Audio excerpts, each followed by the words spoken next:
Alhamdulillah, tidak pernah berhenti lisan kita memuji dan memuja Allah atas segala nikmat yang Allah berikan kepada kita, dan tidak pernah henti-hentinya kami selalu mengingatkan dalam setiap pengajian tentang nikmat Islam dan iman. Pada saat kita lahir atau dewasa pun mendapatkan hidayah Islam, itu sebuah nikmat yang tidak terhingga, dan tidak ada nikmat yang mengalahkan nikmat menjadi seorang muslim ataupun mukmin. Karena memang dengan nikmat ini kita jadi mengenal siapa pencipta alam semesta ini, termasuk pencipta diri kita sendiri, yaitu Allah Subhanahu wa taala. Dan dengan itu kita akhirnya punya panduan hidup. Kita jadi tahu mana yang boleh dan mana yang tidak boleh kita nikmati dan kita kerjakan, yang biasa dikenal dalam agama Allah dengan halal dan haram. Dan kita akhirnya juga tahu tujuan kita hidup di muka bumi ini, serta ada batas waktu di mana kita akan meninggal dunia dan kembali kepada Sang Pencipta Allah, serta akan diminta pertanggungjawaban atas semua apa yang sudah kita lakukan dan kita nikmati selama kehidupan di dunia. Allah mengingatkan dalam firman-Nya, "Faman ya'mal mithqala dzarratin khairan yarah, wa man ya'mal mithqala dzarratin syarran yarah." Siapa yang berbuat seperti biji sawi dari kebaikan, maka akan diperlihatkan untuknya dan akan dia terima balasannya. Dan siapa yang berbuat seperti biji sawi dari keburukan, akan diperlihatkan juga akan diminta pertanggungjawabannya. Dan tentu bagi orang-orang yang cerdas menjadi seorang muslim yang sejati, dia mengikuti semua perintah Allah, meninggalkan semua larangan, dia akan bahagia di dunia dan juga puncaknya akan mendapatkan surga yang abadi kelak di akhirat. Oleh karena itu, bersyukurlah kalau Allah Subhanahu wa taala masih memberikan kepada kita nikmat ini. Selanjutnya kita panjatkan salam hormat kita kepada utusan Allah Nabi besar Muhammad sallallahu alaihi wa ala alihi wa sahbihi wasallam, sebagaimana Allah telah perintahkan kita untuk mengucapkan salam hormat tersebut. Dan tentu dengan harapan agar dengan salam ini kita mendapatkan juga tambahan pahala, sebagaimana Nabi sallallahu alaihi wasallam sendiri bersabda, "Man shalla alaihi marratan sallallahu alaihi bihi asyara." Siapa yang mengucapkan salam kepadaku satu kali, maka Allah akan balas dia dengan 10 kali salam. Baik, seperti biasa di kajian-kajian kami yang lain tentunya, karena ini kajian perdana di tempat ini, kami selalu mengatakan dan memberikan dukungan kepada Sahibul Bait mungkin, dan juga semua teman-teman panitia yang terus aktif untuk bisa membuat kajian-kajian baik di masjid ataupun di rumah, karena memang ini kewajiban kita untuk belajar agama. Jadi bukan pilihan, bukan juga kapan bisa atau kapan ada waktu, tapi memang wajib untuk dilowongkan waktu. Makanya Nabi SAW mengatakan, "Talabul ilmi faridatun ala kulli muslim." Menuntut ilmu agama ini adalah faridah, sebuah kewajiban bagi setiap muslim, tidak mengenal umurnya. Dan tidak ada alasan nanti Bapak Ibu pada hari kiamat mengatakan, "Oh, saya belum tahu bagaimana sholat yang benar, bagaimana hukum-hukum dan tata cara zakat, puasa Ramadan, haji, dan apapun yang berhubungan dengan masalah hal-hal yang Allah halalkan sehingga dinikmati, dan apa yang Allah haramkan sehingga dihindari." Karena ini semua akan diminta pertanggungjawabannya oleh Allah Subhanahu wa taala. Dalam sebuah hadis yang sahih, tidak akan beranjak kaki seorang hamba pada hari kiamat baik ke surga atau ke neraka sampai ditanya tentang 4 hal. Di antaranya ilmunya, ya, apakah dia sudah pelajari dan praktekin atau belum. Itu akan diminta pertanggungjawaban nanti pada hari kiamat. Oleh karena itu Bapak Ibu sekalian, kegiatan-kegiatan seperti ini sangat positif, baik yang mengadakannya ataupun yang hadir. Terlalu banyak di antara kaum muslimin yang lalai dari majelis-majelis ilmu. Mereka menganggap itu hanya sampingan saja, hanya sekedar seremoni dan testimoni, sehingga akhirnya kapan bisa, kapan dia mau, kapan dia mood baru dia hadir, dan ini keliru. Majelis ilmu akan mendatangkan keimanan seseorang. Kita akan merasakan ada rasa dekat dengan Sang Pencipta Allah di dalam hati kita, dan kalau iman sudah ada, bisa merubah semua keadaan seseorang. Dari orang yang jahat menjadi baik, orang yang malas jadi rajin, orang yang pelit jadi dermawan, orang yang penakut jadi pemberani. Itu karena keimanan, dan pondasi keimanan adalah ilmu. Tidak mungkin ada iman tanpa ilmu. Sementara kita akan selamat dunia akhirat bila kita memiliki keimanan yang sempurna.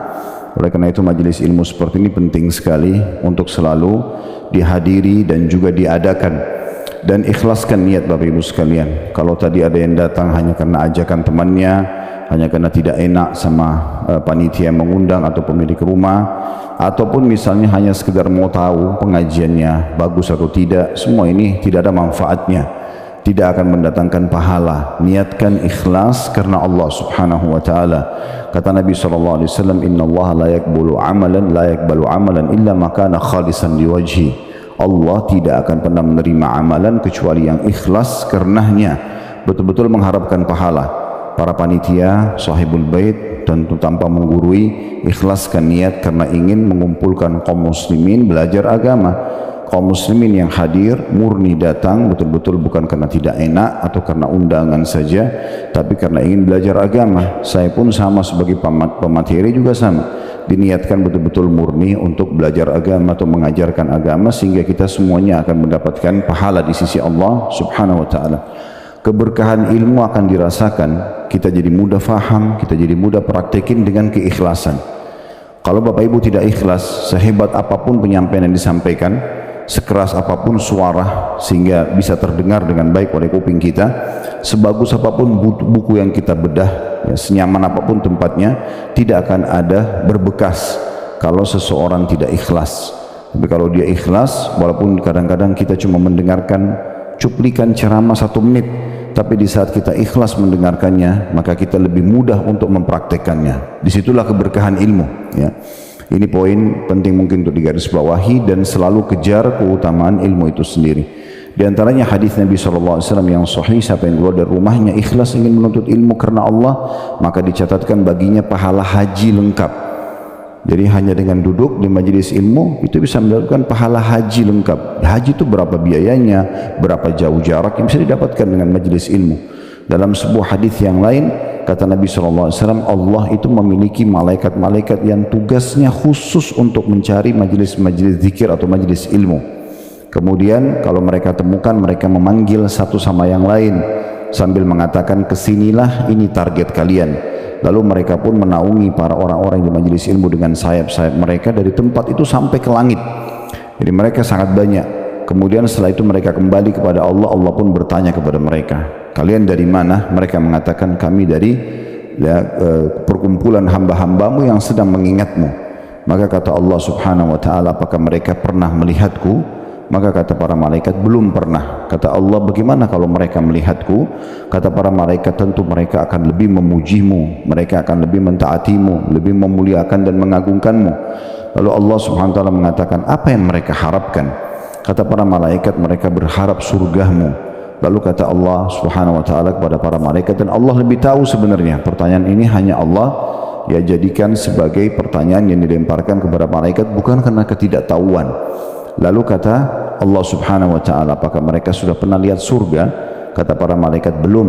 Kata Allah Subhanahu wa taala, bagaimana kalau mereka sudah melihatnya? Maka kata para malaikat, mereka pasti akan lebih giat lagi mengejarnya. Lalu kemudian Allah Subhanahu wa taala mengatakan lagi, dari apa mereka berlindung? Kata para malaikat, mereka berlindung dari api neraka. Lalu kemudian mereka atau Allah Subhanahu wa taala mengatakan, apakah mereka sudah pernah melihat neraka? Kata para malaikat, belum. Kata Allah Subhanahu wa taala, bagaimana kalau mereka melihat neraka? Kata para malaikat, mereka pasti akan lebih semangat lagi untuk menjauhinya dan lebih takut padanya. Lalu Allah Subhanahu wa taala mengatakan, aku persaksikan kepada kalian bahwasanya aku telah mengampuni hamba-hambaku itu. Jadi ini juga pengampunan dosa orang hadir dalam majelis ilmu. Tapi semua ini Bapak Ibu tidak akan dapat kecuali kalau ikhlas karena Allah. Nggak bisa. Jadi kalau hanya seremoni, testimoni saja, nggak akan ada manfaatnya semuanya. Oleh karena itu kita ikhlaskan niat kita tentunya. Baik, metode yang kita gunakan adalah bedah buku. Dan ini memang yang sering kami lakukan. Kalau Bapak Ibu memiliki waktu, bisa melihat di playlist YouTube kami di Khalid Basalma Official, itu lebih mendekati sekarang angka 50 buku yang sudah dibedah. Jadi memang karena pengalaman dulu saya lama jadi dosen, cuman saya berpikir kalau di kampus saya hanya mengajar 4 kelas maksimal. Satu kelas bisa 50 mahasiswa, dan itu bedah buku. Jadi membahas buku tertentu, buku hadis, buku tafsir, buku akidah. Tapi permasalahannya hanya 200 mahasiswa itulah yang mengambil manfaat. Sayang sekali. Saya melihat banyak sekali umat yang belum mengetahui dan belum belajar. Bahkan tata cara sholatnya saja masih banyak yang salah, masih malas. dan hukum-hukum agama yang lain, maka saya ambil keputusan waktu itu tinggalkan kampus dan akhirnya saya membina masjid dan juga majelis taklim untuk kemudian menggunakan metode kampus. Jadi ini metode kampus ya, seperti Bapak Ibu sekarang sedang kuliah, bedah buku dari awal sampai akhir ya, cuma bedanya kita sama pengajian-pengajian yang biasa kalau tidak bedah buku itu hanya datang tematik, jelasin satu tema, pergi, mungkin jemaah sudah lupa, kemudian kembali lagi bulan depan baru tema yang berbeda atau pekan depan. Ini semua efektif tapi tidak seefektif kalau bedah buku seperti ini. Karena kalau kita sudah bedah misalnya bab pertama, kemudian kita misalnya berlanjut bulan depan atau pekan depan atau kapanpun Allah mudahkan, pada saat kita masuk ke bab yang kedua misalnya itu lanjutannya, kita akan bisa mengingat bahasan sebelumnya karena bukunya sedang kita bedah, dan ini jauh lebih baik tentunya. Terlebih lagi buku-buku seperti ini Bapak Ibu sekalian, kita kalau beli sendiri jarang sekali mengkhatamnya ya. Mungkin kalau kita sudah sering beli buku pun bisa dihitung jari buku yang kita baca dari awal sampai akhir. Nah, dengan bedah buku seperti ini kita betul-betul tuntas membahas dari awal sampai akhir. Dan ini insya Allah akan diupload di playlist YouTube kami. Bapak Ibu bisa ulangi lagi, bisa diulangi, bisa dijadikan sebagai kurikulum anak-anak di rumah, kurikulum keluarga, sering kami sampaikan. Jadi sebenarnya Bapak Ibu bisa privat dengan kami walaupun tidak hadir di majelis seperti ini. 1 jam saja sebelum tidur, coba buka playlist YouTube kami, kemudian Anda akan temukan insya Allah banyak kajian kitab yang bisa dijadikan program harian. Hari Senin misalnya belajar akidah, hari Selasa belajar hadis, hari Rabu belajar fikih, itu semua ada kajian-kajian buku. Ada mendekati 50 buku sudah kami bedah ya. Jadi salah satunya ini buku baru yang akan kita bedah. Jadi saya berharap nanti akan ada interaktif lebih banyak, walaupun dan interaksi walaupun mungkin tidak secara langsung bertemu saya, tapi juga bisa melalui layar ya, yang bisa dimaksimalin insya Allah. Tadi ada saya kedatangan seorang teman dekat, dia telepon saya dan mau datang dari Jawa, kemudian dia mengatakan saya akan membawa anak saya Ustaz. Saya juga kaget gitu, saya pikir anaknya cuma sekedar mau datang salaman, dibawa ketemu dengan saya gitu. Tapi ternyata dia ingin menyampaikan sebuah pesan. Jadi anaknya pada saat mulai pegang handphone, masih kecil mungkin anak itu, sekitar mungkin 5-6 tahun. Yang pada saat awal pertama mau pegang handphone, dia bilang kami khawatir, suami istri ini khawatir, kemudian akhirnya kami alihkan ke ceramah. Nah, dan kebetulan yang dia lihat itu adalah ceramah sirah nabawi, sejarah Nabi yang kami sudah bedah panjang lebar di YouTube tentunya, itu lebih dari 40 episode ya. Itu bisa diikuti kalau sehari 1 kali saja berarti 40 hari untuk menyelesaikan, atau lebih dari 40 hari. Kalau sepekan sekali berarti butuh 40 minggu ya, atau 40 pekan. Sebulan sekali maka butuh 40 bulan baru menyelesaikannya. Tapi anak ini mendengarkan hampir setiap malam dan dia ngulang-ulangi sampai dia menghafal sebagaimana saya sampaikan. Dia hafal nama-namanya, dia hafal nama tempatnya, dia hafal segala macam, dan dia pengen sekali ketemu. Hanya dipertemukan pada saat itu. Jadi Masya Allah, ini kalau bisa kita jadikan sebagai program keluarga itu sangat baik. Ya, jadi memang sudah saatnya sekarang kita berubah Bapak Ibu sekalian. Bagaimana kita menjadikan hiburan anak-anak itu ilmu. Ya, membiasakan mereka mendengar itu daripada mereka nonton kartun yang tidak ada manfaatnya, apalagi kartun itu fiktif semuanya ya. Ini sering kami sampaikan, Tom and Jerry itu hanya mengajarin berantem ya, pukul-pukulan dan tidak ada manfaatnya. Coba tanya diri Anda sendiri, manfaatnya apa pada saat dilihatkan kepada anak-anak? Tidak ada, kecuali tikus sama kucing yang berantem terus dan tidak pernah selesai-selesai dari awal sampai akhir. Kalau Bapak Ibu putarin anak-anak kecil 1 kali cuplikan saja misalnya setengah jam atau 20 menit, pastikan setelah itu mereka akan berantem ya. Mereka akan rusak barang-barang di rumah karena itu yang diajarkan, pesannya kan itu. Nah, itu tidak ada manfaatnya sama sekali ya. Dan terlalu banyak kartun-kartun dari orang non muslim yang tidak ada manfaatnya. Tapi sayangnya kebanyakan orang tua hanya ingin menenangkan anaknya, yang penting anaknya tenang, dia juga sibuk aktivitas, maka anaknya dibiarkan. Ini salah sekali. Kenapa nggak dialihkan ke ceramah, tidak dialihkan ke tilawah? Apa yang menghambat kita untuk membuat mereka belajar agama? Bukankah para ulama dari kecil mereka sudah hafal Quran? Imam Syafi'i itu hafal di umur 9 tahun, ya Imam Ahmad hafal juga di umur 10 tahun. Al-Quran ini jadikan sebagai bahan mereka atau hiburan mereka. Nah itu bisa ya, tergantung bagaimana kita biasakan. Apalagi kalau mereka minta sesuatu, Bapak Ibu hubungkan permintaan mereka dengan prestasi itu. Oke, tapi serahkan atau store 1 surah Al-Quran, biarkan mereka menghafalnya ya. hafalan mereka itu sangat bagus. Ya, jangan disia-siakan untuk menghafal hal-hal yang tidak ada manfaatnya dan seterusnya lah. Baik, kita biasakan kalau bedah buku Bapak Ibu sekalian, yang pertama kalau beli buku dibuka plastiknya dulu. Iya, karena banyak orang beli buku plastiknya nggak dibuka-buka sampai dia beli double, ya. Jadi memang kalau berplastik dibuka plastiknya. Kemudian yang kedua lihat daftar isinya. Nah, daftar isi menggambarkan kepada kita tentang apa isi buku ini. Nah, di sini semua penulis pasti akan tulis ya ru'usul aqlam atau poin-poin dasar daripada bahasan buku itu. Jadi Bapak Ibu kalau baca buku, nah kita bedah buku kita dari awal sampai akhir ya. Tapi kalau Bapak Ibu beli buku sendiri, buka daftar isi lalu cari kira-kira di antara judul yang ada mana yang paling mengklitik buat kita, mana yang paling menarik ya.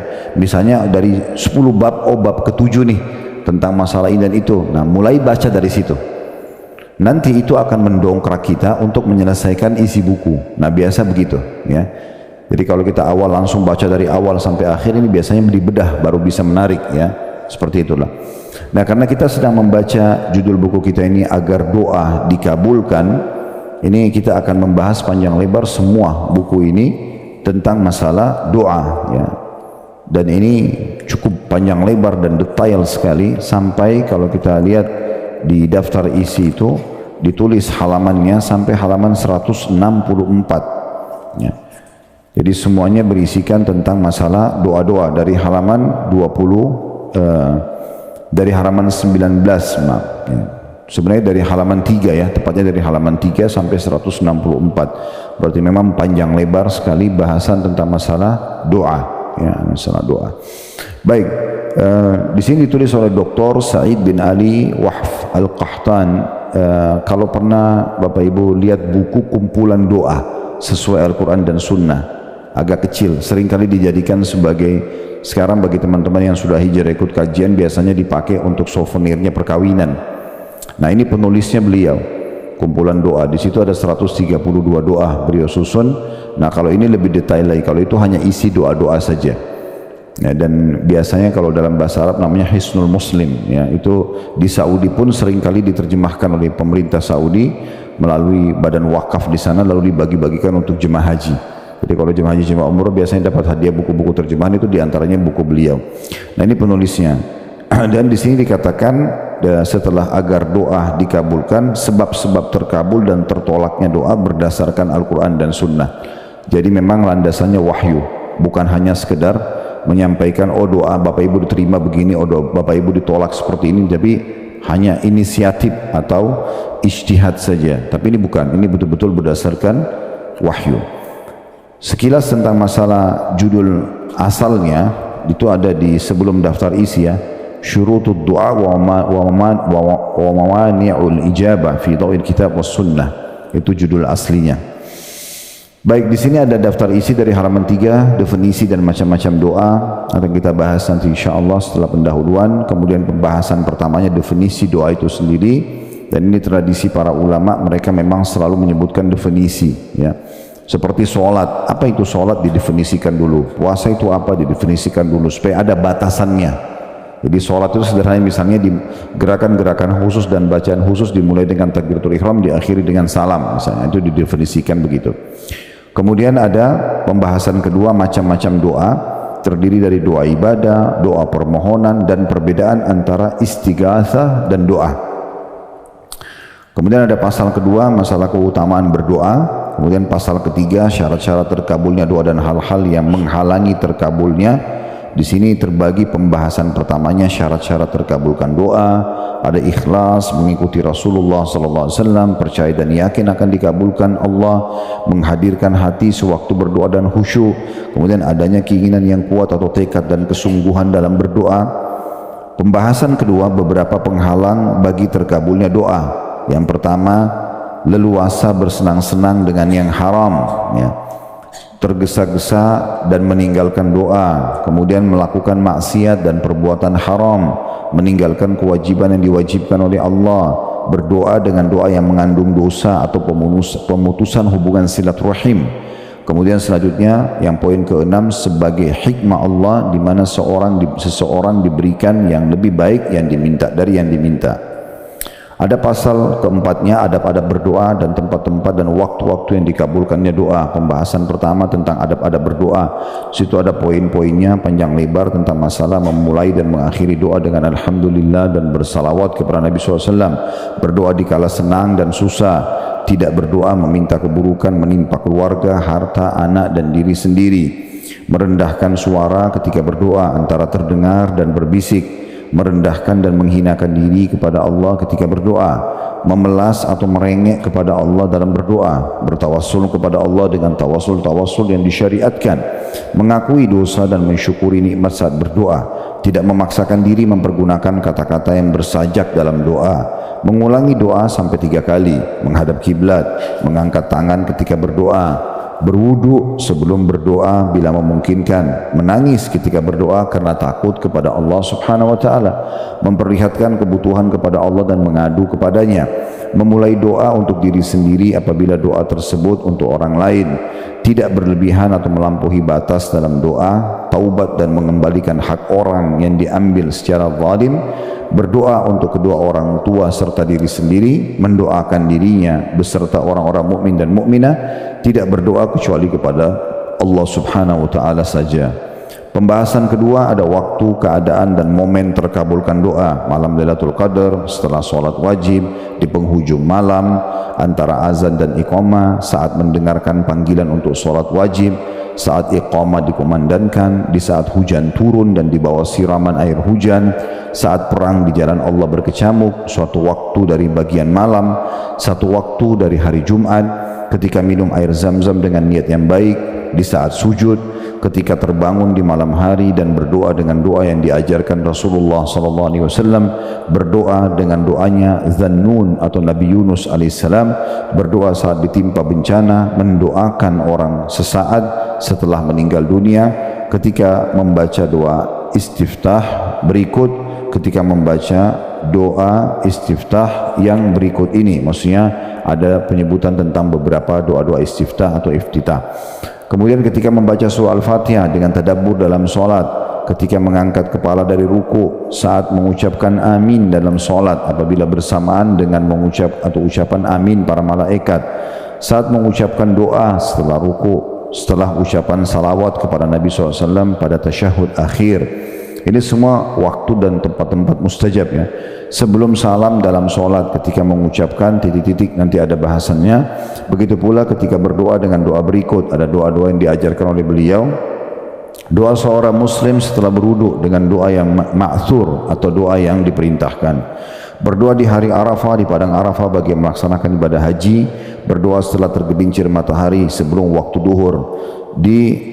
Kemudian berdoa di bulan Ramadan saat kaum muslimin berkumpul dalam majlis zikir, ketika mendengar ayam berkokok, ketika menghadap kepada Allah dengan pasrah dan keikhlasan yang murni, doa di hari ke-10 dari bulan Zulhijjah.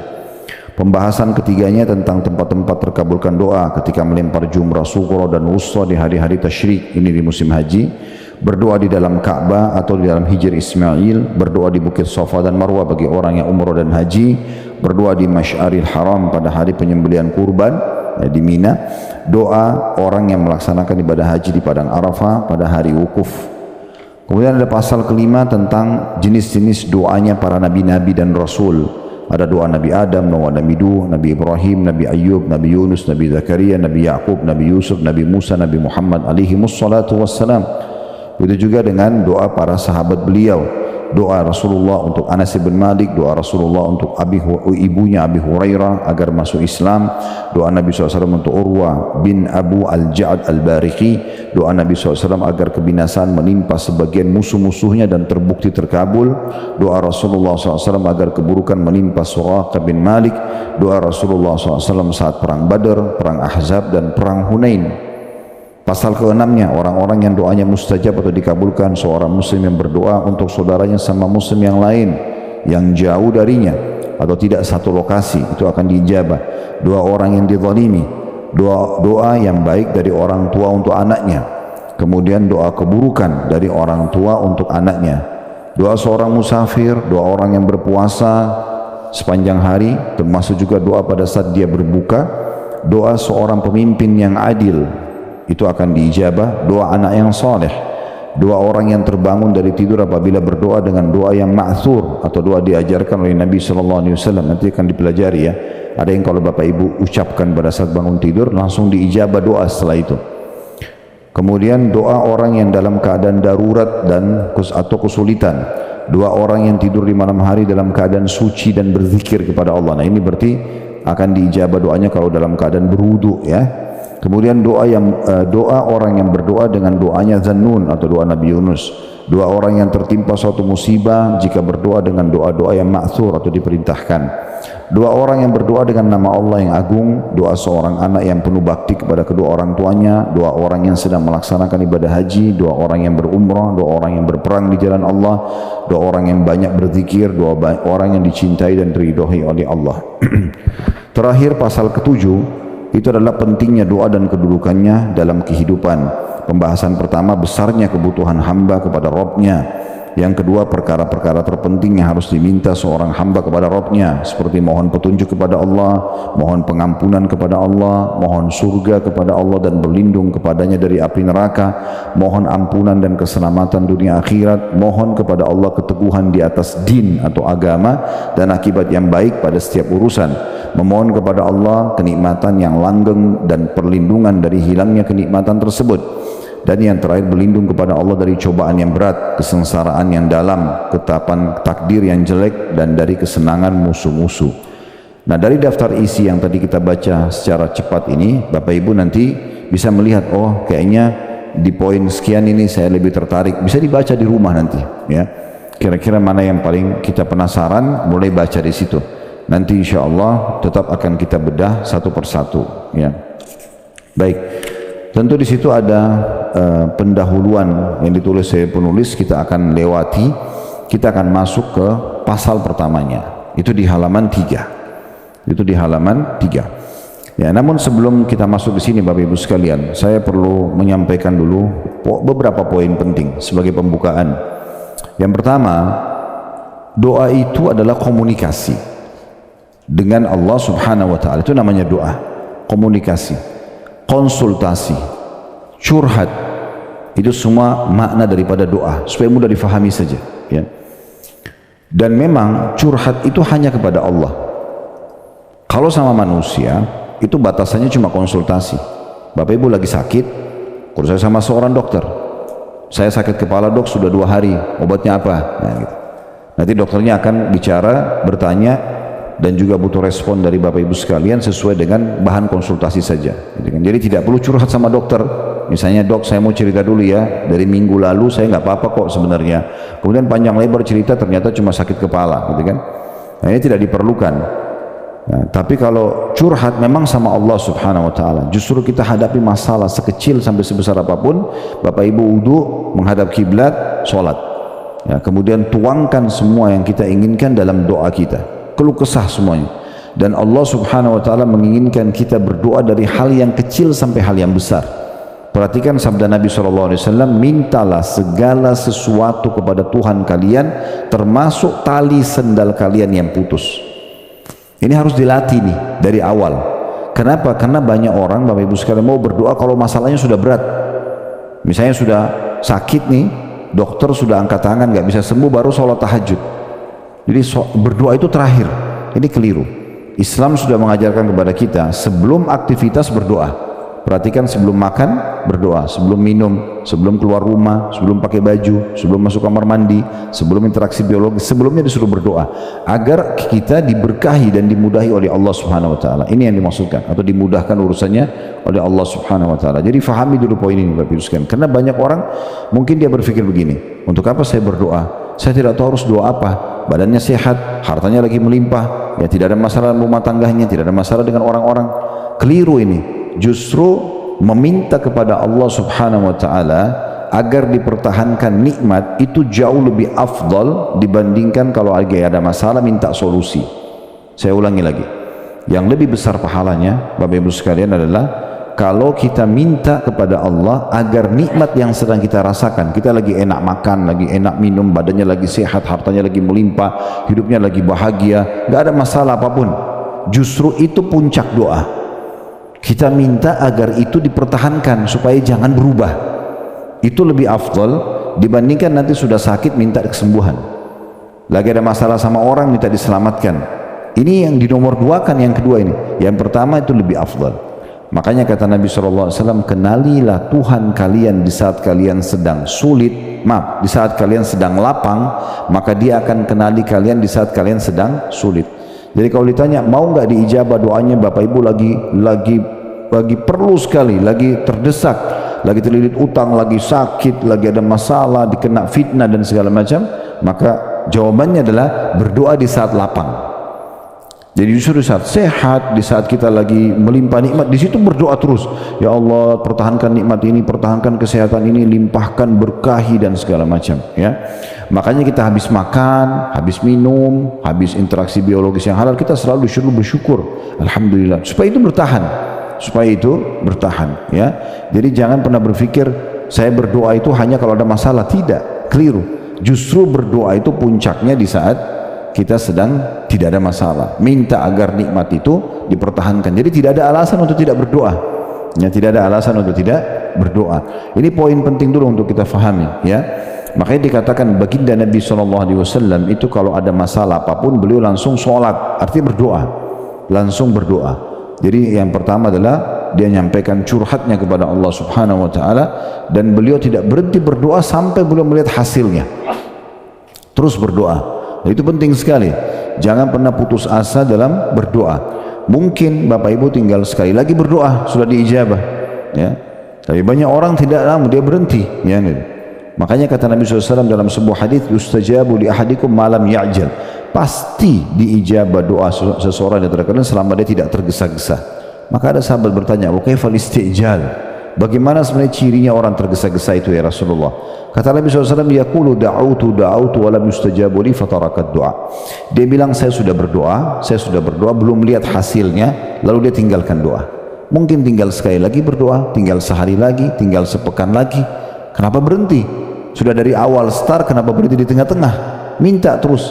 Kadang-kadang ada orang begitu, dia sudah curhat sama Tuhannya sudah bagus, ya. Kemudian dia berhenti tengah jalan, lalu dia pergi kepada manusia yang tidak bisa punya apa-apa. Ya, yakinilah Bapak Ibu sekalian, kalau Anda datang kepada orang yang Anda cintai pun, misalnya kedua orang tua kita ceritakan masalah kita, sebenarnya kita sedang bebankan kepada mereka, dan itu berbahaya, bisa saja masuk ke bab durhaka nantinya. Kalau mereka terbebani, mereka nggak bisa tidur, ini kan jadi masalah.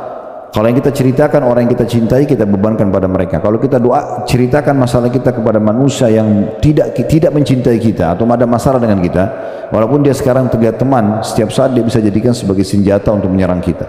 Jadi curhat hanya kepada Allah Subhanahu Wa Taala. Ya, makin banyak, makin sering tidak diketahui masalah kita oleh manusia, maka makin bagus. Biarkan hanya Tuhan kita yang tahu. Yakini poin ini pondasi dasar akidah, ya. Kalau kita sedang mendapatkan nikmat, yang ciptakan kita Allah, yang ciptakan nikmat itu Allah, yang bisa pertahankan hanya Allah, nggak ada yang lain. Dan kalau kita sedang ada ujian, yang ciptakan kita Allah, yang ciptakan ujian itu Allah, yang bisa berikan jalan keluar hanya Allah. Lalu untuk apa ke manusia? Kan itu. Jadi nggak perlu. Makanya para sahabat, para tabi'in, orang-orang soleh sebelum kita, mereka menghadapi sekian banyak masalah sebagaimana kita hadapin kadang-kadang masalah gitu, ya. Tapi tidak ada yang tahu di kalangan manusia. Orang-orang melihat mereka itu bahagia saja. Karena mereka punya masalah, karena mereka sudah kembalikan kepada Tuhannya. Mereka sholat di malam hari, mereka berdoa di antara azan dan iqamah, berkeluh kesah sama Tuhannya, penuh dengan keyakinan Allah mendengarkan dan akan menerima. Sudah selesai. Habis itu dia tawakal kepada Allah. Nah, itu poin penting yang harus kita garis bawahi sebagai pondasi bahasan doa. Jadi jangan berdoa di saat butuh saja, tapi berdoa setiap saat. Jadikan rutinitas kita, dan ingat kalau kita berdoa kepada Allah Subhanahu Wa Taala di saat lapang, Allah akan berikan kita atau mudahkan urusan kita di saat kita sedang sempit. Baik, kita akan bacakan di halaman 3 pembahasan pertama di pasal pertama tentang definisi dan macam-macam doa. Di situ dikatakan oleh penulis tentang definisi doa. Doa dari segi bahasa atau etimologi berarti meminta dan memohon. Ya. Seperti ucapan tanda kutip saya berdoa kepada Allah, saya memohonnya, n-nya besar kata ganti Allah dengan suatu doa. Artinya saya memohon kepadanya dengan meminta dan saya mengharapkan suatu kebaikan yang ada di sisinya, di sisi Allah Subhanahu wa taala. Kemudian berdoa kepada Allah berarti meminta darinya kebaikan dan mengharapkan kebaikan tersebut. Seperti dalam bahasa Arab da'a li fulan dengan menggunakan kata bantu li yang berarti untuk, ya. Doa untuk si fulan, yakni memohon kebaikan untuknya. Da'a ala fulanin dalam bahasa Arab dengan menggunakan kata bantu ala.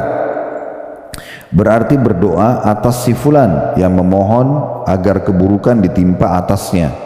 Jadi doa bisa saja orang minta kebaikan buat orang lain, orang juga ada yang meminta kecelakaan bagi orang lain, seperti dia minta kehancuran musuhnya, ya, kekalahan musuh di medan perang. Kayak teman-teman kita di Palestina sekarang kan bisa mereka minta kemerdekaan, mereka minta kehancuran musuhnya.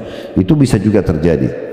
Jadi doa berarti permohonan hamba kepada Rabb-nya dengan cara memohon dan meminta.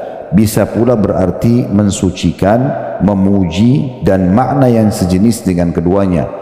Doa bagian daripada zikir, ya. Jadi zikir secara umum, ya. Salah satu bagian zikir adalah doa. Zikir sendiri ada 3 macam kata beliau.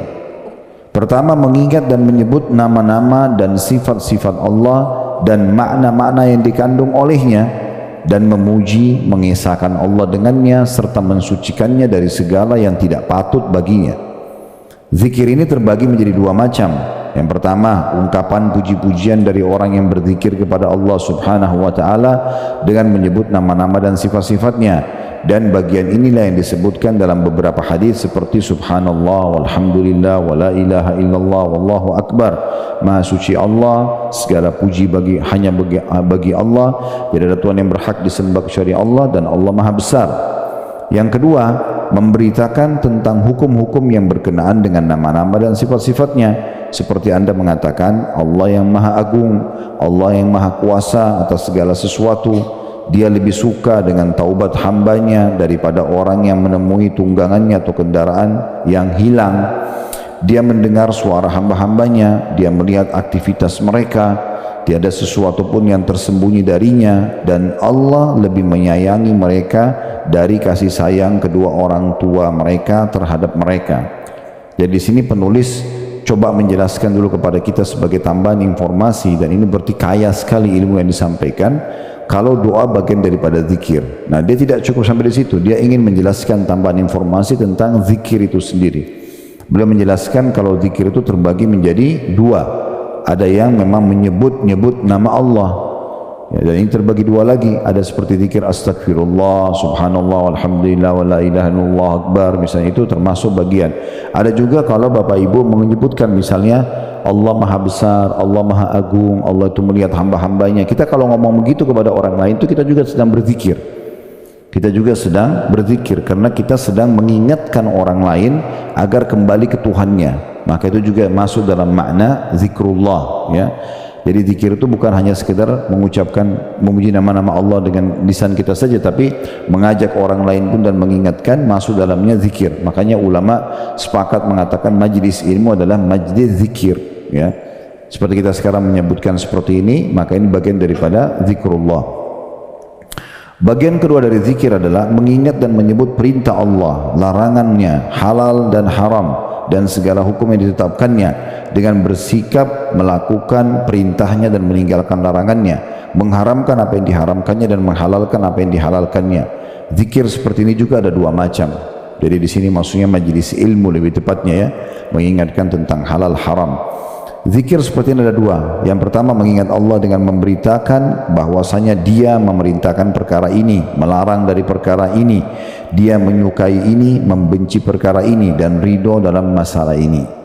Yang kedua, mengingat Allah atau berzikir berkaitan dengan perintahnya, maka langsung melaksanakan perintah tersebut, dan berkaitan dengan larangannya, maka segera menjauhinya dan menghindarinya.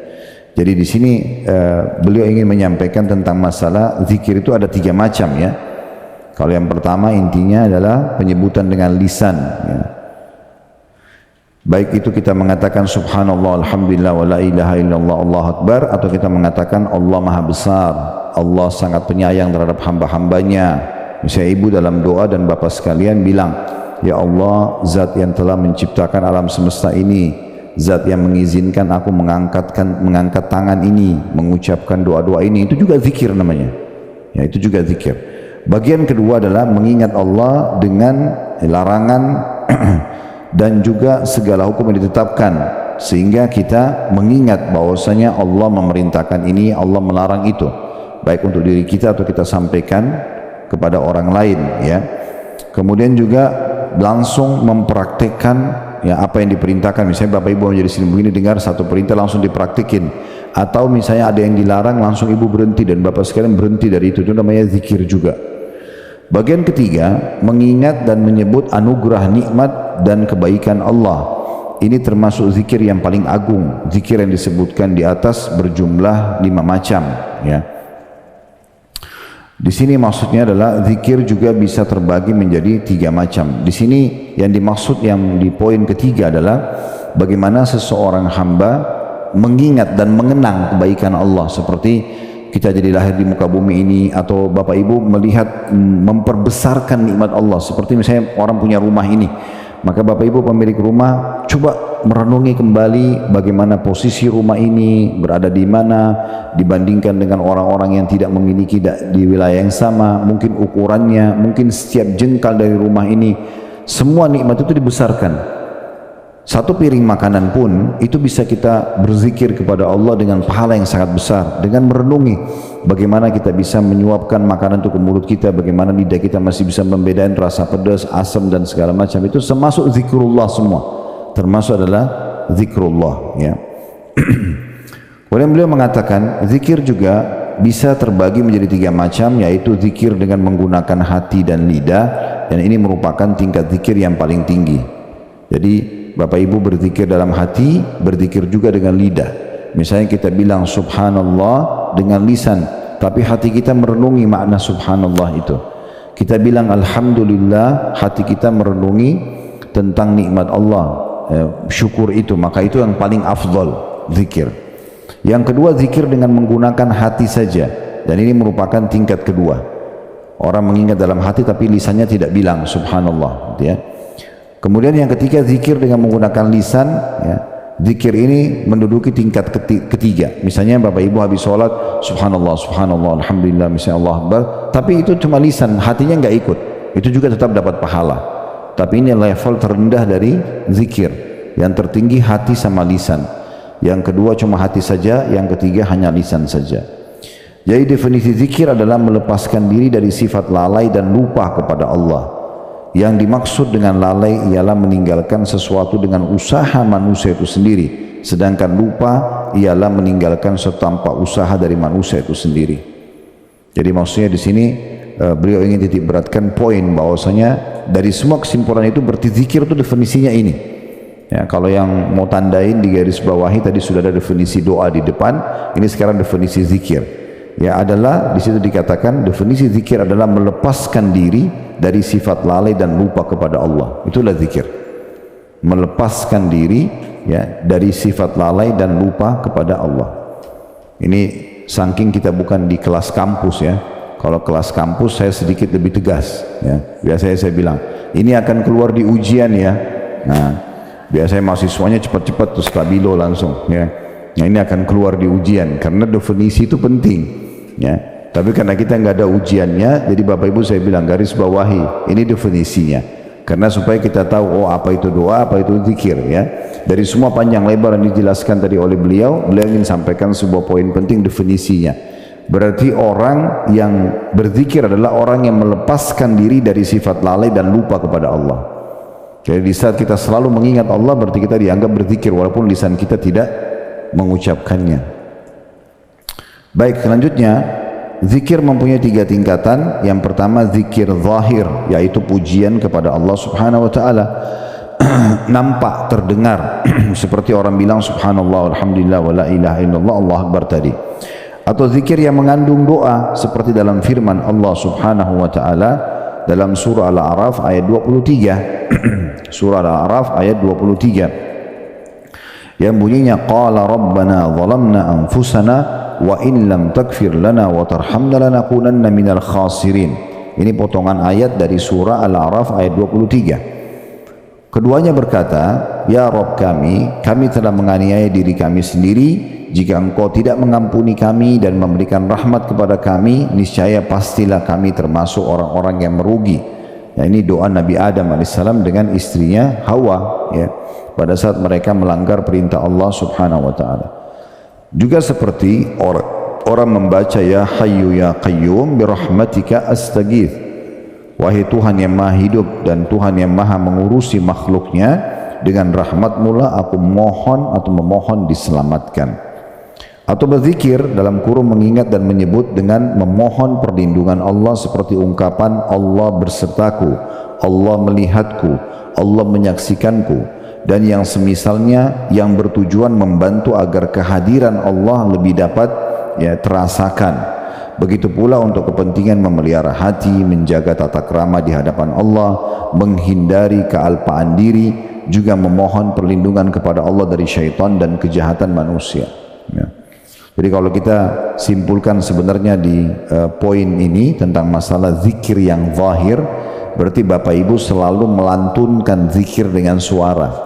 Apakah lagi sendiri atau di depan orang. Kayak misalnya kita lagi sendiri di mobil, ibu-ibu lagi masak atau lagi belanja, bapak-bapak lagi di kantor, lagi tidak ada kegiatan, lalu tangannya terus berzikir subhanallah, alhamdulillah. Itu yang dimaksud di sini secara zahir.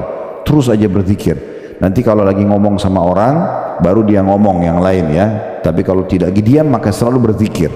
Nah itu yang dimaksud dengan zikir yang zahir. Dan zikir-zikir yang diajarkan oleh Nabi SAW menghimpun ketiga macam zikir ini, yaitu memuji Allah, berisi doa dan permohonan, serta menghadirkannya sehingga mencakup perlindungan yang sempurna, kebeningan hati, menghindari kealpaan diri dan berlindung dari godaan syaitan. Ini bisa terjadi setiap saat ya Bapak Ibu sekalian. Misalnya contoh, Bapak Ibu lihat ada orang di depan mata kita lagi jalan, lagi mendapatkan nikmat, kendaraannya bagus, bajunya bagus, penampilannya rapi, itu yang bisa jadikan bahan doa. Langsung kita mengatakan, ya Allah berkahilah buat dia dan berikan aku lebih baik dari dia. Jadi doa. Ya, jadi kelebihan orang pun kita bisa jadikan doa. Apa saja. Bapak Ibu bisa jadikan doa keburukan orang. Ada orang lumpuh, cacat, ya, ada orang buat kesalahan, lalu kita mengatakan, ya Allah tolonglah selamatkan dia dari keburukan itu, berikan dia hidayah dan selamatkan aku darinya. Jadi kesalahan orang pun bisa jadi doa kita. Kita bisa memanen pahala yang sangat besar dengan doa kalau melihat seseorang melakukan perbuatan yang sangat luar biasa ya dalam amal-amal soleh. Seperti contoh, kalau Bapak Ibu melihat ada satu masjid besar sekali, bagus. Sayang sekali kalau Bapak Ibu masuk masjid tersebut cuma bilang bagus ya masjidnya, cuma sebatas itu. Dapat apa?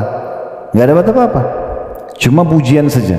Kenapa Bapak Ibu tidak berdoa sambil niat dalam hati mengatakan, ya Allah berkahilah dan terimalah orang yang membangun masjid ini, dan kalau seandainya engkau memberikan aku kesempatan seperti dia, aku akan lakukan yang sama.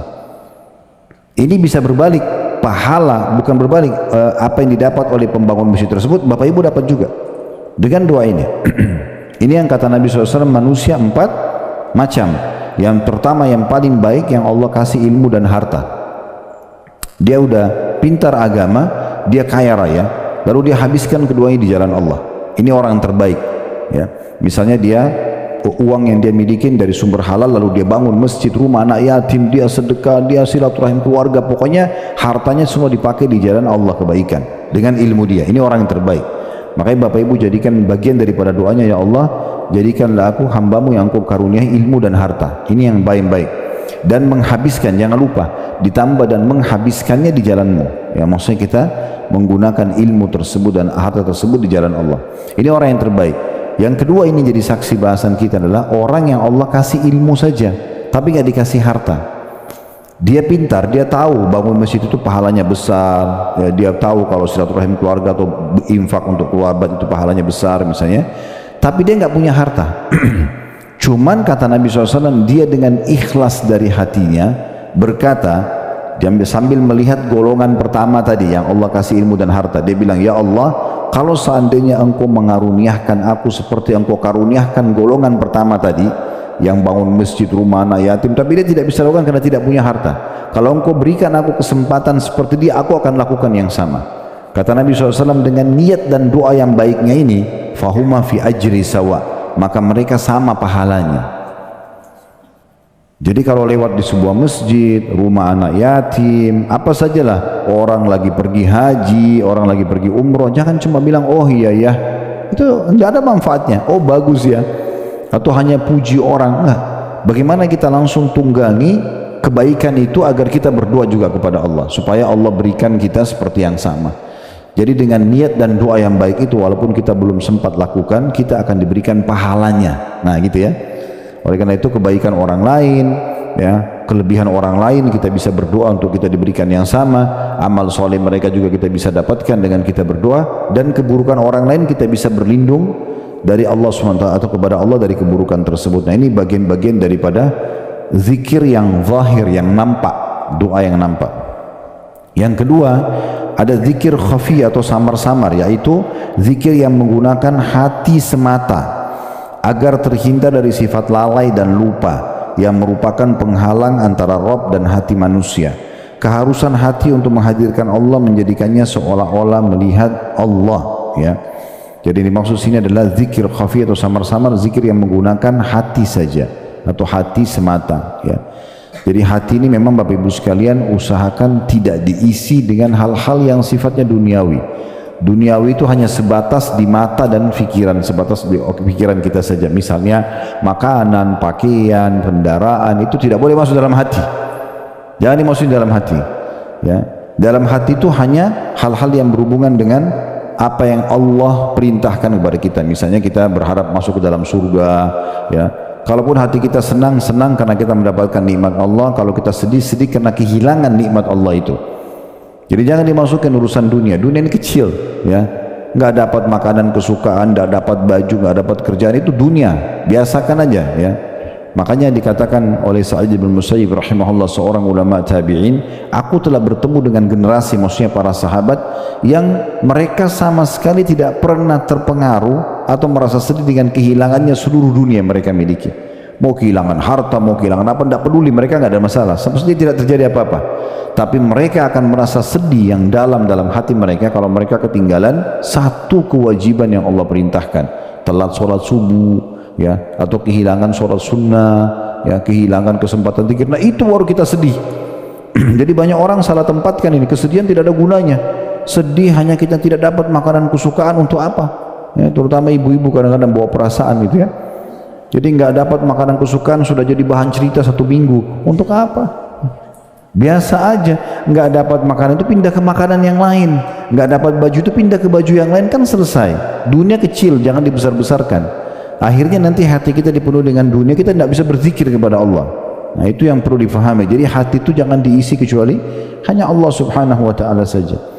Kemudian yang ketiga, zikir hakiki yang kata beliau, yaitu atau yang Allah subhanahu wa ta'ala sebutkan atau menyebut hambanya, fadhkuruni azkurkum washkuruni wala takfurun. Karena itu ingatlah kamu kepadaku, niscaya aku ingat pula kepadamu, dan bersyukurlah kepadaku dan jangan kamu mengingkari nikmatku. Dalam surah Al-Baqarah ayat 152.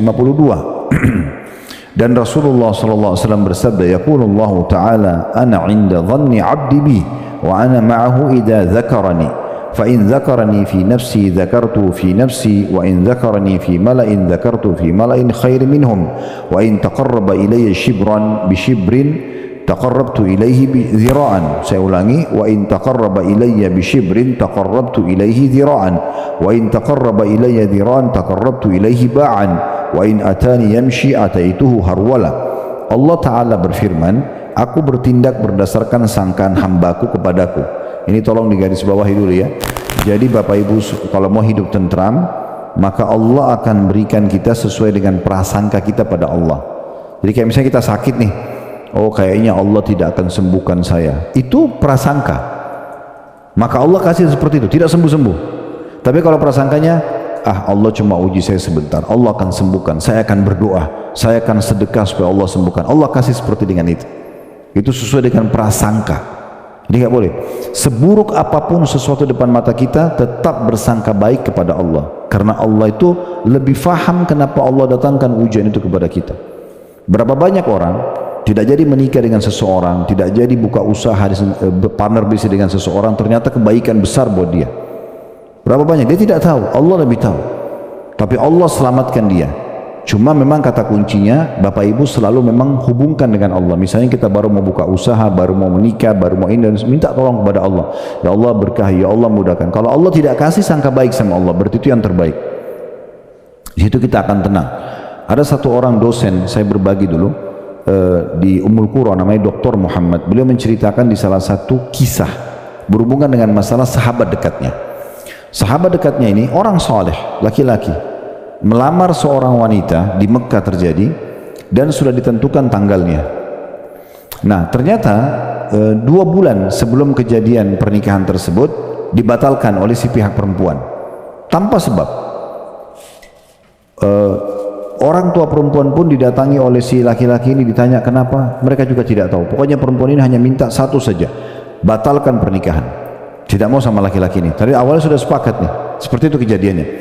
Lalu kemudian kata Dr. Muhammad, saya setiap kali ketemu dengan teman saya ini, saya selalu dengar dia merengek sama Allah, selalu.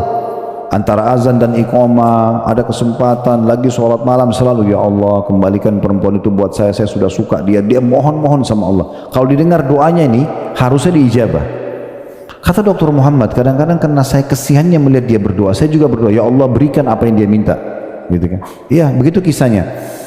Tapi subhanallah, Allah nggak kasih. Dia makin merengek sama Allah, nggak kasih. Terbukti setelah 2 bulan, ini kan 2 bulan lagi hari H pernikahan. Perempuan itu rupanya tunggu sampai hari H itu lewat, kemudian dia nikah sama laki-laki lain. Kisah nyatanya begitu. Tapi subhanallah kata Dr. Muhammad, begitu perempuan itu nikah sama laki-laki lain, karena sudah status istri orang, teman saya berhenti berdoa. Karena tidak mungkin berdoa ya Allah ceraikan dia kan gitu. Maka dia berhenti berdoa, dia bilang teman saya. Tapi saya justru tahu bagaimana Allah cintanya sama teman saya, justru setelah perempuan itu nikah sama laki-laki lain. Dia bilang ini kejadian nyata, 1 bulan pertama, itu kisah nyatanya beliau. Beliau mengatakan 1 bulan pertama perempuan ini ternyata terdeteksi kena kanker payudara yang ganas. Stadium sekian yang harus dipotong payudaranya. Yang sebelah kanan, itu kisah nyata. Bulan kedua ternyata menular ke payudara sebelah kiri, dipotong sebelah kiri. Dan bulan ketiga, kata Syekh Muhammad, Dr. Muhammad ini, ada masalah di urat saraf bagian belakang si wanita ini membuat kedua matanya buta. Bulan keempat meninggal perempuan itu. Apa kata Dr. Muhammad? Saya setelah kejadian ini maha tahu bagaimana cintanya Allah pada teman saya. Kalau dia nikah sama perempuan itu, bagaimana sedihnya dia nanti kalau sudah jadi istrinya. Ini kisah nyata. Dan ada sekian ribu kisah berhubungan dengan masalah ini. Oleh karena itu jangan pernah sangka buruk dengan Allah. Sangka baik saja. Kalau kita mau makan ini nggak jadi, kalau kita mau minum itu nggak jadi, mau nikah, mau kerja sekarang nggak jadi, ya sudah. Ya Allah, berarti ini yang terbaik yang kau berikan. Berikan aku gantinya. Selesai, ikhtiar aja yang lain. Nggak usah berseri-seri berlama-lama di situ, nggak usah, dunia sebentar, kan gitu. Nah itu yang sebenarnya pesannya. Jadi kita sesuai dengan sangka kepada Allah SWT. Lalu selanjutnya kata Nabi SAW, selanjutnya Allah mengatakan, dan aku besertanya bersama dengan hamba apabila dia mengingatku. Kalau Bapak Ibu selalu berzikir, baik itu secara zahir tadi dengan lisan, ya yang terbaik tadi adalah lisan sama hati, atau dengan hati saja atau dengan lisan saja, maka aku ya akan selalu mengingat. Apabila ia mengingatku, aku akan berserta bersama. Aku akan bersertanya apabila ia mengingatku. Apabila ia mengingatku dalam dirinya sendirian, aku akan mengingatnya dalam diriku juga. Jika hambaku mengingatku di hadapan sekumpulan orang, kayak Bapak Ibu lagi di pasar, lagi di jalan, tetap berzikir. Ya, tetap mengingat Allah Subhanahu wa taala, baik mengingat itu dengan zikir dengan lisan tadi, atau misalnya meninggalkan apa yang Allah larang atau mengerjakan apa yang Allah perintahkan, maka aku pun kata Allah akan mengingatnya di hadapan sekumpulan makhluk yang lebih baik dari itu, maksudnya di kalangan para malaikat. Jika ia mendekatkan diri kepadaku sejengkal saja, sedikit kita berupaya, kayak misalnya Bapak Ibu sedikit, saya sudah mulai mau sholat malam, saya mulai mau sholat duha, saya mulai mau sedekah, saya mulai mau belajar, saya mulai mau tutup aurat, mulai sedikit saja sejengkal, maka kata Allah, aku akan mendekat pada hamba tersebut sehasta. Ya, kita sejengkal, Allah sesiku. Ya.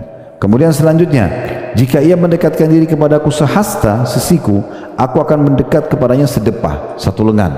Ya. Dan jika dia mendekatkan diri kepadaku dengan berjalan, aku akan mendekatinya dengan berjalan cepat atau berlari kecil. Ya, artinya sedikit saja kita berupaya untuk mendekatkan diri kepada Allah SWT, Allah langsung mendekatkan diri kepada kita. Ya, ada juga poin penting ini sebagai penutup. Ya, mungkin setelah ini kalau ada mau bertanya silakan. Kita akan lanjutkan pertemuan akan nanti. Ini adalah pembahasan kedua tentang macam-macam doa. Bapak Ibu sekalian, kalau seandainya Anda mau berdoa, nanti juga akan disebutkan oleh beliau tentang syarat-syaratnya ya. Jangan pernah meninggalkan poin-poin ini, walaupun nanti akan disinggung. Yang pertama, mulai dengan memuji Allah dan membaca salawat kepada Nabi SAW. Harus selalu itu. Minimal gini, Alhamdulillah wassalatu wassalamu ala rasulillah, minimal. Lalu bilang, ya Allah sembuhkan penyakitku, ya Allah mudahkan urusanku, ya Allah berkahi hidupku, dan seterusnya. Ya. Jadi jangan pernah berdoa tanpa memulai, kecuali doa itu memang diajarkan oleh Nabi SAW tanpa memulai dengan pujian. Contoh kita mau masuk kamar mandi, ya kita langsung saja baca Allahumma inni a'udzubika minal khubuthi wal khaba'is. Atau keluar kita keluar mengatakan ghufranak misalnya, atau doa makan kita tinggal baca bismillah, habis makan alhamdulillah. Ini semua tidak butuh membaca alhamdulillah wassalatu wassalamu ala rasulillah. Tapi kalau doa permohonan, maka Bapak Ibu mulai dengan memuji Allah dulu ya. Makin banyak pujiannya makin bagus. Kadang-kadang nanti kita akan belajar di buku kita ini, kadang-kadang doa Nabi Muhammad SAW itu panjang sekali pujiannya, ujungnya terakhir cuma minta Allah ampuni. Tapi pujiannya, wahai Tuhan yang alam semesta, pencipta alam semesta ini, yang menciptakan jin dan manusia, menciptakan surga dan neraka, puji-pujian banyak sekali ya. Maka nanti ujungnya ternyata minta satu poin. Itu memang penting sekali. Karena pernah ada sahabat Bapak Ibu sekalian masuk masjid Nabi SAW, lalu dia bilang langsung, Allahumma gfirli, ya Allah ampunilah aku. Kata Nabi SAW, ista'jala hadza, orang ini tergesa-gesa sekali. Harusnya dia memuji Allah dulu, dia membaca salawat kepadaku, baru kemudian dia sampaikan hajatnya. Karena itu doa permohonan. Ini bukan doa yang kita tadi terikat dengan mau kamar mandi, keluar kamar mandi dan seterusnya ya. Kita sedang memohon hajat tertentu. Jadi harus mulai dengan memuji Allah dan baca salawat kepada Nabi SAW. Kata Umar bin Khattab, doa kalian akan dihijab oleh Allah, tidak diterima selama kalian tidak baca salawat kepada Nabi SAW. Ya, mulai dengan itu, alhamdulillah wassalatu wassalamu ala rasulillah. Yang kedua, pilih tutur kata yang santun dan baik. Ingatlah, Allah itu tidak tuli, Allah itu mendengar. Tidak usah teriak-teriak ya. Nanti ada bab sendiri dibahas oleh beliau karena pentingnya tidak keras suara, tidak juga terlalu menghilangkan suara. Bagaimana kita menyampaikannya sesuai dengan adab dan tata keramanya ya. Pilih tutur kata yang paling baik ya. Kemudian yang ketiga adalah meminta atau tidak meminta sesuatu yang haram, serta menjauhi semuanya yang berhubungan dengan yang haram. Pakaian, makanan, minuman, semua tidak boleh ada yang haram. Karena kita sedang memohon kepada Allah Subhanahu wa ta'ala. Kemudian yang keempat, ya, tidak berhenti memohon sampai melihat hasilnya. Terus mohon sampai melihat hasilnya, ya. Terus minta, jangan berhenti. Makanya tadi saya sebutkan hadis waktu di awal pembukaan, kata Nabi SAW, diterima doa seseorang dari kalian selama dia tidak tergesa-gesa. Sahabat tanya, bagaimana tergesa-gesa ya Rasulullah? Kata Nabi SAW, dia bilang, saya sudah berdoa, lalu kemudian belum lihat ijabahnya, kemudian ya dia berhenti berdoa. Kemudian yang keenam, ya, yang kelima, yang perlu diperhatikan juga adalah memohon dan bertawassul kepada Allah. Memperkuat doa itu dengan tawasul, dengan amal-amal saleh. Seperti misalnya untuk diijabah supaya disembuhkan penyakit, dimudahkan urusan, selain berdoa, sedekah juga. Dikuatkan dengan itu. Kita sedekah atau kita minta orang lain bantu doakan selama orang itu masih hidup. Misalnya, tolong doain saya ya. Walaupun kita tidak usah detail sampaikan saya lagi ada urusan ini, tidak usah. Tapi kita tinggal bilang tolong doain saya supaya dimudahin ya. Atau kita sendiri yang berijtihad. Setiap kali ketemu sama teman-teman ya, atau kerabat, atau mungkin pasangan suami istri, selalu doakan. Ini yang jarang terjadi kita ya. Jadi kenapa seorang suami tidak selalu mendoakan istrinya, semoga Allah berikan kamu hidayah, semoga Allah jaga kamu, semoga Allah sehatkan. Misal dalam sehari bisa saja kita ucapinkan doa itu. Atau seorang istri selalu mengatakan semoga Allah selalu jaga di luar dari mara bahaya dan segala macam. Kenapa tidak doakan? Kenapa enggak doakan anak-anak dengan hal-hal yang baik gitu ya? Ya, misalnya kita mengatakan semoga Allah jaga, semoga kasih hidayah, semoga kamu jadi anak soleh dan seterusnya. Begitu juga teman dengan teman ya. Kalau ketemu gini di majelis ilmu, pada saat sebelum berpisah mungkin ya semoga selalu sehat selalu ya, semoga selalu sukses selalu. Kenapa nggak dibahasakan doa ya semuanya?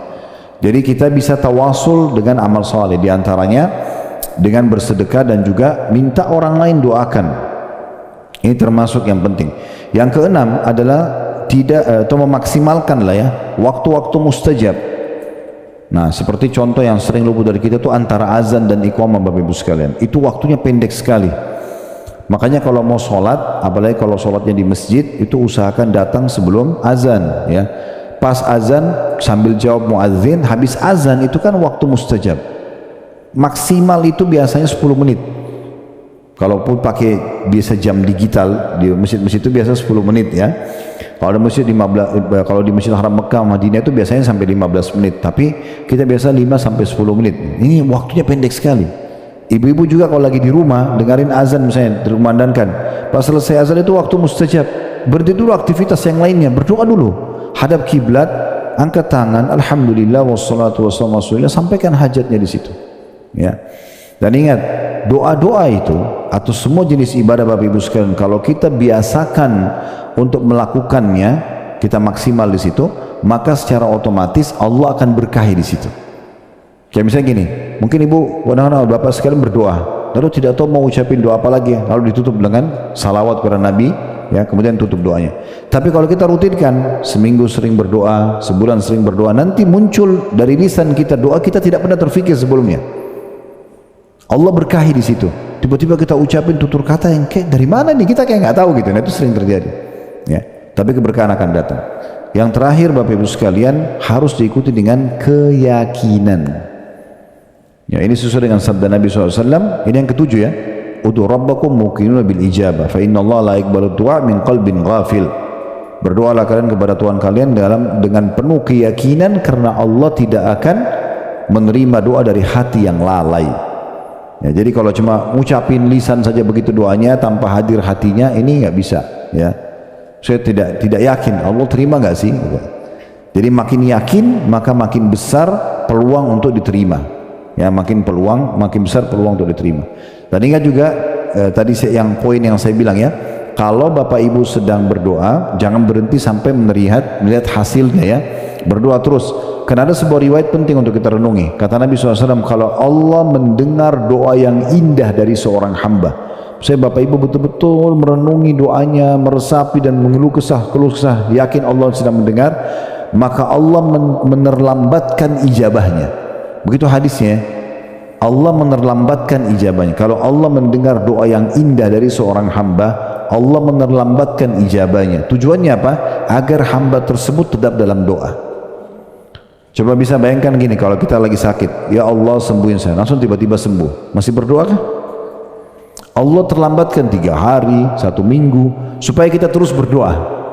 Nah, nanti di hari kiamat kata para ulama, andai saja orang-orang yang rajin berdoa ini melihat hasilnya, mereka berharap 24 jam berdoa tidak berhenti, karena besarnya pahala yang mereka temukan. Kata Nabi SAW dalam hadis yang lain, doa itu tidak ada seorang muslim berdoa di muka bumi kecuali diijabah hanya melalui 3 tahapan. Bisa diberikan langsung, atau Allah hilangkan musibah atau masalah yang akan menimpa dia ya, atau Allah simpankan dalam bentuk pahala yang besar dia panen pada hari kiamat. Nah, khusus yang ketiga ini yang akan panen pahala besar pada hari kiamat, kata Nabi SAW dalam sebuah riwayat yang lain, nanti ada orang pada hari kiamat Bapak Ibu sekalian akan diberikan pahala bergunung-gunung, pahalanya banyak sekali, dan mereka sendiri tidak tahu dari mana itu. Mereka berkata, dari mana ini? Mereka bertanya kepada para malaikat. Maka malaikat mengatakan, ini adalah dari doa-doa kalian yang belum kalian lihat ijabahnya di dunia, dikasih dalam bentuk pahala bergunung-gunung. Maka apa kata Nabi SAW? Ini pesan penting. Nabi bilang, maka di saat itu mereka berharap agar semua doanya tidak dikasih di dunia, biar di akhirat saja. Jadi doa itu ibadah. Bapak Ibu lihat hasilnya atau tidak hasilnya, akan tetap dapat pahalanya di hari kiamat. Ingat, berdoalah walaupun itu hal yang kecil. Saya selalu sarankan begitu dalam bab doa. Ibu dan bapak keluar mau ke mall saja, minta sama Allah dikasih parkiran, tidak apa-apa. Ya Allah mudahin buat saya parkiran itu. Mau beli pakaian, ya Allah mudahin buat saya pakaian itu. Mau pergi makan pun, ya Allah mudahin supaya saya dapat makanan yang terenak misalnya. Tidak ada salah, berdoa aja semua. Ya, sehingga dalam kehidupan kita tuh selalu interaksi sama Allah Subhanahu wa taala. Nah, itu targetnya. Allahu a'lam. Itu korbannya tentu masih lebih dalam lagi kita membahas masalah doa ya. Ini adalah bagian atau pasal pertama dari definisi doa itu sendiri. Semoga Allah SWT mengikhlaskan niat kita, menjadikan ini bermanfaat, memenuhi semua hajat-hajat kita, ya, juga menerima seluruh amal-amal saleh kita, serta Allah menyatukan kita semua di surga firdausnya tanpa hisab, mana disatukan dalam majlis ilmu yang mulia ini. Kalau ada benar dari Allah, kalau ada salah dari saya mohon dimaafkan. Wassallallahu ala nabiyina Muhammadin wa alihi wasallam. Walhamdulillahi rabbil alamin. Subhanakallahumma bihamdika asyhadu an la ilaha illa anta astaghfiruka wa atubu ilaik. Wassalamualaikum